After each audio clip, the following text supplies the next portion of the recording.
High guys, welcome to my channel. আশা করি তোমরা সবাই খুব ভালো আছো।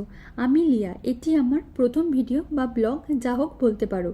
তো আমরা ভাইজ্যাগ যাচ্ছি, কী উপলক্ষে যাচ্ছি সেটা ভিডিওর শেষে বলবো, তার জন্য ভিডিওটা শেষ পর্যন্ত দেখতে থাকো। আমরা কিভাবে গেলাম, ওখানে গিয়ে কি করলাম, কোথায় কোথায় ঘুরলাম, টোটাল কত খরচ হলো, সব পার্ট পার্ট করে তোমাদের সাথে শেয়ার করব। আজ 4 মার্চ, এখন বাজে প্রায় দুপুর 2:50। আমরা রেডি হয়ে গেছি বেরোনোর জন্য। প্রথম ভিডিও, তাই বুঝতেই পারছি না কি বলবো, কিভাবে রেকর্ড করব। যাই হোক, আমরা দুজনেই রেডি হয়ে গেছি। টোটো এসে দাঁড়িয়ে আছে, নিচে থেকে সবাই ডাকাডাকি করছে, চলো এবার বেরিয়ে পড়ি। এটা আমাদের বাড়ির সামনের রাস্তা। দেখো, টোটো এসে দাঁড়িয়ে আছে, টোটোতে আমাদের লাগেজ তোলা হয়ে গেছে। এবার আমরা উঠে পড়েছি, সবাইকে টাটা করে বেরিয়ে পড়লাম। আমাদের বাড়ির প্রায় সামনেই একটা শিব মন্দির আছে, যাওয়ার সময় ঠাকুর প্রণাম করে নিলাম। রাস্তায় যেতে যেতে টোটোওয়ালার সাথে একটু ঝামেলা হয়ে গেল। আমাদের টোটোওয়ালাকে টাইম দেওয়া ছিল 2:45-এ, আমরা বেরোতে 5 মিনিট মতো লেট করেছি। 2:50-এ আমরা টোটোতে উঠে পড়েছি। টোটোওয়ালার অন্য আরেকটা ভাড়া ধরা ছিল 3টে নাগাদ। সেই জন্য তাড়াতাড়ি করে টোটো চালাতে গিয়ে আমাদের ব্যাগটা মানে বড় লাগেজটা টোটো থেকে পড়ে যাচ্ছিল, আর আমার হাতেও লেগেছিল, আর ওর কাঁধের ব্যাগটাও পড়ে যাচ্ছিল। ও রেগে গিয়ে একটু চেঁচামেচি করছিল। আমি বললাম চুপ করতে, কারণ বেড়াতে যাচ্ছি, তার একটা আলাদাই এক্সাইটমেন্ট, আর এই সময় ঝগড়া ঝামেলা একদমই ভালো লাগে না।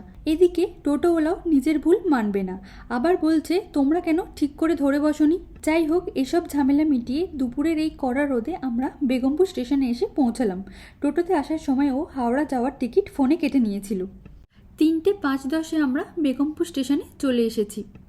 এখন আমাদের কিছুক্ষণ ওয়েট করতে হবে, কারণ হাওড়া যাওয়ার ট্রেন আছে 3:24 চন্দনপুর লোকাল আর 3:37-এ বর্ধমান লোকাল। যেটা আগে আসবে সেটা দিয়ে উঠে পড়ব, কারণ প্রায় সময় ট্রেন লেট করে। এরপর আমরা ট্রেনে উঠে পড়লাম। ও ট্রেন থেকে বাইরের কিছু ভিডিও নিচ্ছিল। দুপুরের সময়, তাই রোদটা একটু চড়া ছিল। ডানকুনি চলে এসেছি, আর মাত্র কয়েকটা স্টেশন। দেখো, হাওড়াতে ট্রেন ঢুকছে।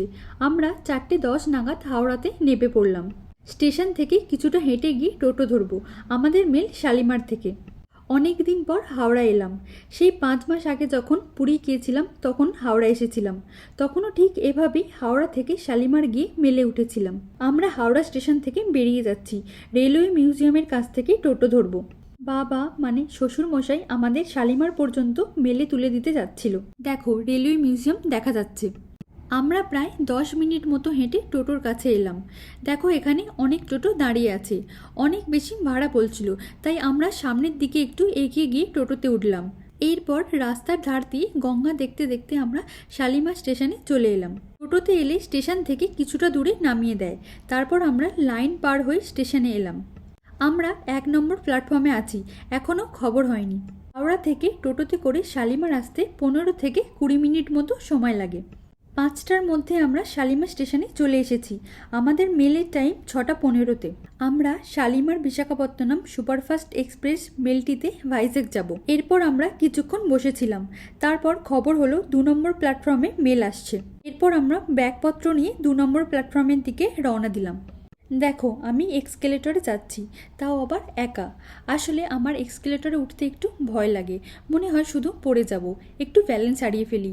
ও ভিডিও নিচ্ছে, তাই আমি একা উঠেছি। নামার সময় কিন্তু আমরা একসাথেই নেমেছি, নইলে মনে হচ্ছে এবার পড়েই যাব। তোমাদের কার কার এই এক্সকেলেটর চড়তে ভালো লাগে জানিও, আমার কিন্তু একটু ভয়ই লাগে। যাই হোক, আমরা 2 নম্বর প্ল্যাটফর্মে চলে এসেছি। সাথে সাথেই আমাদের ট্রেনও ঢুকে গিয়েছে। তো আমরা ফোন থেকে টিকিট দেখছিলাম যে কোথায় কোন কোচ বা বগিতে আমাদের সিট পড়েছে। আমাদের H1-এ পড়েছিল, মানে একদম লাস্ট দিকে। ট্রেনটা যেই দিক থেকে ছেড়ে যাবে সেই হিসাবে লাস্ট দিকে। আমরা ট্রেনের সঙ্গে এগোতে লাগলাম। আমরা ট্রেনে ওঠার আগে স্টেশন থেকে কিছু চিপস, কেক এসব কিনে নিলাম, কারণ সারা সন্ধ্যেটা আমরা এসব খেতে খেতেই যাব। যদিও রাতের খাবার আমরা বাড়ি থেকে প্যাক করে নিয়ে এসেছি। আমরা এবার ব্যাগপত্র নিয়ে মেলে উঠছি। আমাদের ফার্স্ট ক্লাস এসির H1B-তে কূপ পড়েছে, সিট নম্বর 5 আর 6। আমি ট্রেনে উঠেই বলছিলাম যে ট্রেনটা উল্টো দিকে যাবে। যে কোনো গাড়িতে বা ট্রেনে উঠে উল্টো দিকে গেলে আমার একটু মাথা ঘোরে। যাই হোক, আর কি করা যাবে, কূপ পেয়েছি এটাই ভালো। কেবিন হলে একটু সমস্যা হতো, আরও 2জন এক্সট্রা থাকতো। ট্রেনে উঠেই আমরা লেবু চা নিয়ে নিলাম। আমার লেবু চা খেতে খুব ভালো লাগে, আমি মাঝে মাঝে বাড়িতে বানিয়েও খাই। লেবু চাটা এত গরম যে আমি ধরতেই পারছিলাম না। খেতে খেতে মনে হচ্ছিল যে ঝাল লাগছে, পরে বুঝতে পারলাম এতে নাকি গোলমরিচ গুঁড়ো দেওয়া আছে, তাই ঝাল লাগছে। প্রায় 6টার সময় করে আমাদের ব্যাগপত্র ঠিকঠাক করে রেখে দিয়ে বাবা চলে গেল। এতটা রাস্তা যাবে, বাড়ি ফিরতেও টাইম লাগবে। এরপর একজন স্টাফ এসে বলল যদি কিছু সমস্যা হয় বা যদি কিছু প্রয়োজন হয় তাহলে ওনাকে জানাতে। এরপর ও একটু বাইরে বেরিয়ে জিজ্ঞাসা করছিল যে আমাদের টিকিটের সাথে কোনো স্ন্যাক্স বা মিল ফ্রি আছে কিনা, বা নিজেদের পে করে খাবার অর্ডার দিতে হবে কিনা। বলল কোনো খাবার ফ্রি নেই, পে করে অর্ডার দিতে হবে। এসবের মধ্যে আমাদের ট্রেনও ছেড়ে দিয়েছে, একদম ঠিক টাইম 6:15তেই ছেড়ে দিয়েছে। ট্রেন ছাড়ার পর একজন স্টাফ এসে আমাদের কিছু প্রয়োজনীয় জিনিস, কম্বল, সিট কভার, বালিশ এসব দিয়ে গেল। প্রথমবার ফার্স্ট এসিতে ট্রাভেল করছি, দুজন যাচ্ছি, তাই কুপ বুক করেছি। তোমরা কে কে ফার্স্ট এসিতে ট্রাভেল করেছো কমেন্ট করে জানিও।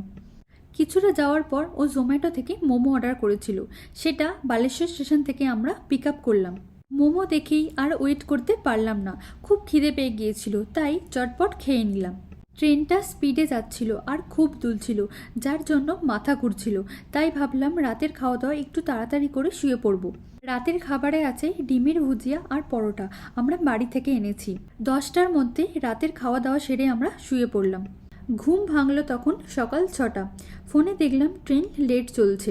ঘুম থেকে উঠে বাইরের যে কিছু সুন্দর ভিউ নেব, দেখলাম জানলার কাঁচটা এত ঘোলা যে ভিতর থেকে সেভাবে কিছু দেখাই যাচ্ছে না। আমাদের দুজনের মেলের ফার্স্ট এসির টিকিটের কস্ট পড়েছে 6,500 মতো। আমরা ভেবেছিলাম টিকিটের সাথে কিছু স্ন্যাক্স হয়তো ফ্রি থাকবে, কিন্তু কিছুই ছিল না। অন্য ফার্স্ট এসি মেলগুলোতে কিন্তু থাকে। যাই হোক, আর কি করা যাবে। এই শালিমার বিশাখাপত্তনম সুপারফাস্ট এক্সপ্রেস মেলটি প্রতি মঙ্গলবার সন্ধ্যা 6:15 শালিমার থেকে ছেড়ে যায়।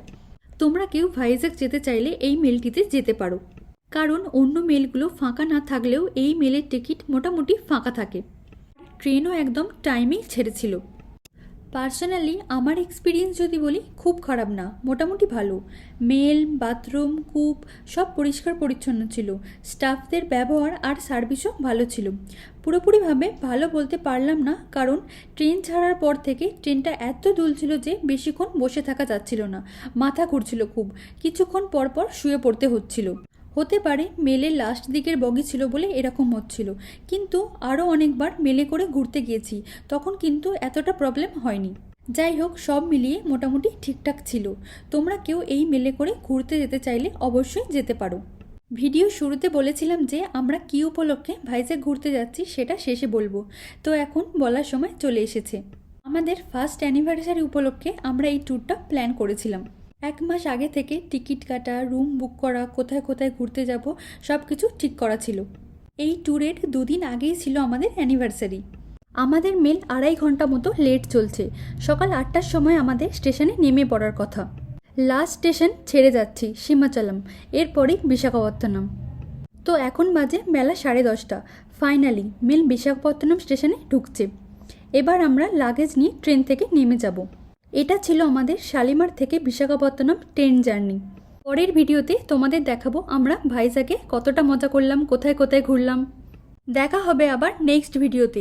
ভিডিওটি ভালো লাগলে অবশ্যই একটি লাইক করো আর চ্যানেলটিকে সাবস্ক্রাইব করে আমার পাশে থেকো। আজকের মতো টাটা।